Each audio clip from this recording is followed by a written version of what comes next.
کەریم یونس کۆنترین زیندانیکراوی فەڵەستینی سەر لە بەیانی ئەمڕۆ پێنجشەممە پاش بەسەربردننی 40 ساڵ لە زیندانەکانی ئیسرائیلدا ئازاد کرا. ئەو کە دەستگیرکرا گەنجێک بوو لە بیستەکانی تەمەنیدا، بەڵام ئەمڕۆ بە پیری و سەر و ڕیشی سپیەوە لە زیندان هاتە دەرەوە. لە یەکەم لێدوانیدا پاش ئازادبوونی گوتی خۆشحاڵم بۆ یەکەم جار دوای 40 ساڵ دار و خۆر و ئۆتۆمبیل دەبینم. 40 ساڵە تەنها شیش و دیوار و کۆنکرێتی زیندانەکانم بینیوە. با درێژەی ئەو ساڵانەی کەریم لە زینداندا بوو زۆر شت گۆڕان، بەڵام ئەوەی نەگۆڕاوە ململانەی ئیسرائیل فەڵەستینە. هەر ئەمڕۆ کە کەریم ئازادکرا، هێزانمنیەکانی ئیسرائیل 11 فەڵەستینی دیکەیان لە کەرتی ڕۆژاوادا پەلکێشی زیندانەکان کرد.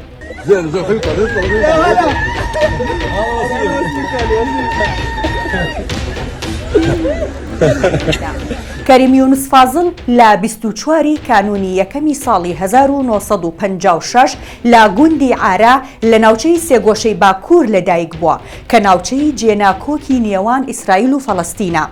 سەرەتای ساڵی 1983 کاتێک خوێندکاری زانکۆی بنگۆریۆن دەبێت لە باشووری ئیسرائیل، شەوەیەک هێزانمنیەکانی ئیسرائیل هەڵدەکوتنە سەر ماڵی خێزانەکەی لە گوندی عارە، بەڵام کەریم لە ماڵ نابێت چونکە خوێندکاری زانکۆ بوو. بۆ بەیانەکەی واتە 6 کانونی دووەمی ساڵی 1983 لە کاتی دەوامی زانکۆدا دەستگیری دەکەن.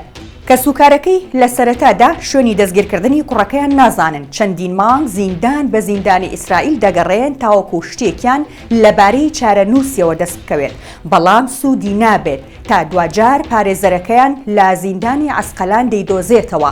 دەسەڵاتدارانی ئیسرائیل چەندین تۆمەت دەدەنە پاڵ کەریم یونس، لەوانە ئەندامبوون لا بزوتنەوەی فەتح کە لەو کاتەدا قەدەغەکراو بوو، بەشداریکردن لە جوڵانەوەی چەکداری و هەروەها کوشتنی سەربازی ئیسرائیلی.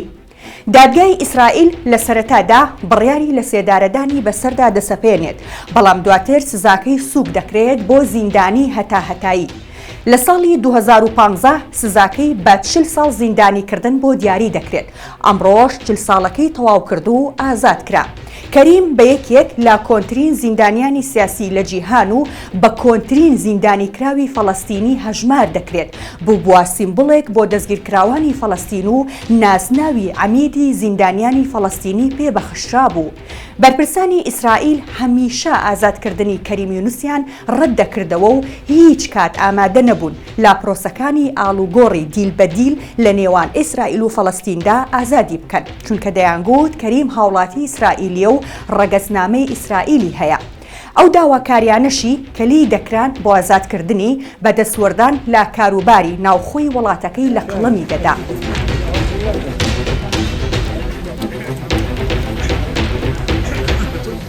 کەریم یونس با میدیاکانی ڕاگەیاندووە بەرەبەیانی ئەمڕۆ پێنجشەممە سەربازانی ئیسرائیل لە وێزگەیەکی پاس دایانگرتووە و پێیان گوتووە بڕۆ، بەڵام وەکو خۆی دەڵێت نەیزانیوە شوێنەکەی کوێ بووە و داوای هاوکاری لا کەسێکی ڕێبوار کردووە.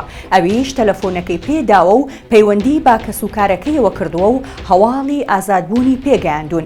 کەریم یەکسەر ڕۆشتۆتەوە بۆ زێدی لەدایکبوونی، واتە گوندی عارە. خەڵکی گوندەکە پێشوازیەکی گەرمیان لێکرد. لە لێدوانێکدا پاش ئازادبوونی گوتی سڵاو بۆ گەلی فەڵەستینی مەزن 100 ساڵە خەبات دەکات بەبێ ئەوەی ئاڵای سپی بەرز بکاتەوە. لەگەڵ گەیشتنەوەی بە گوندەکەی یەکەم شوێن کە کەریم سەردانی دەکات گۆڕی دایکی دەبێت لەسەر قەبرەکەی دایکی گریا، چونکە نەیتوانی خەونی شادبوونەوەی بە ڕۆڵەکەی ببینێ.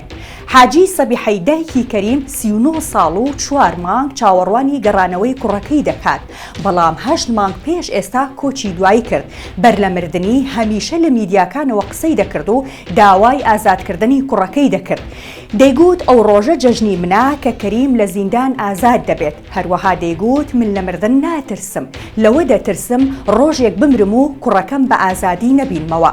یونس فازڵی باوکی کەریمیش 10 ساڵ پێش ئێستا و لە 6 کانونی دووەمی ساڵی 2013 کۆچی دوایی کرد، واتە لە 30مین ساڵڕۆژی دەستگیرکردنی کوڕەکەیدا.